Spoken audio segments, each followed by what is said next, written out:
what was the other guy? I can't even remember his name because he's Harry Hursty and Philip Stark were the chief malefactors in that experience.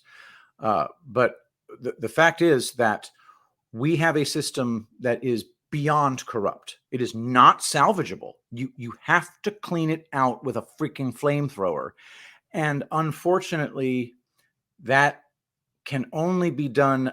There are two ways to do that.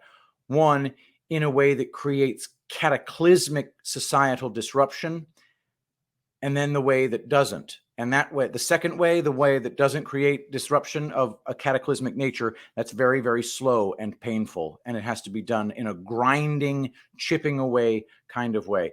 You have to have 95% popular agreement. And the fact is that, remember, we conservatives, or I was a conservative. I don't know what you were in 2001, but I was a freaking right wing. I was a right winger back then too. I was a big Bush guy. I was in favor of the war in Iraq, passionately in favor of the war in Iraq. I fell for all of it. And remember who pushed back? It was our liberal brothers and sisters.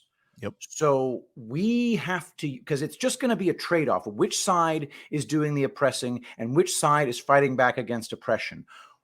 How do we get both sides of the peasantry, which is what we are, both on the same page when it comes to fighting oppression? And that's what the War of Awakening is all about. We repeal the Smith Modernization Act. That's the very first thing that you have to do. Make the news again. Get away from, operative involvement. We'll just leave it at that. Mockingbird type crap. Get away from that and free and fair elections. It's the only way. Yeah, I remember saying sometime in 2017, you know what? We're not governed by the mainstream media. How naive I was. We are governed. That is our real government, the mainstream media. Who tells us who won the election? The mainstream media. And we have freak shows, criminals, scumbags like Sandra Smith on Fox News saying, Trace, what is she saying? We called this election. Duh. These people think they rule us. And you know what? They're not wrong. So, Smith Modernization Act, whatever, obviously get rid of that. But no, we have to get rid of the mainstream media. We have to get rid of these monopolies on our airwaves. We have the internet now. These airwaves we need to take the news off the airwaves because the airwaves will always be controlled by criminals. Absolutely. This was more depressing, but one of the other things I learned from my guys is that a lot of them don't know about Rumble. They have no idea what Rumble is, which was really depressing. Of course, I told them all.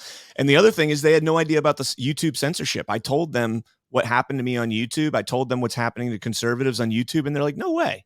YouTube doesn't do that. And I was like, I showed them the articles. It's upsetting. It is now 2023. And I know it's a leftist tactic to toss out the current year and say, oh my gosh, get with the program. But dude, get with the frickin' program. Learn about what's going on in your world. That's why the responsibility is now on them. That's why I'm looking forward to the media breakout session at Turning Point USA. But now I got to go in there and dodge arrows from Patrick Gunnels. I'm just kidding, man. Let's go ahead and jump into the next article. I wrote a thread back in 2018 about how freaking shady Jack Posobiec was. So I've been on the warpath for a long time now. He was Navy intelligence, so I mean, he watched people pee. All right, let's jump into this article from the Washington Examiner. Chicago's crime problem is about to get worse. Chicago's crime problem is notoriously bad, and over the past few years,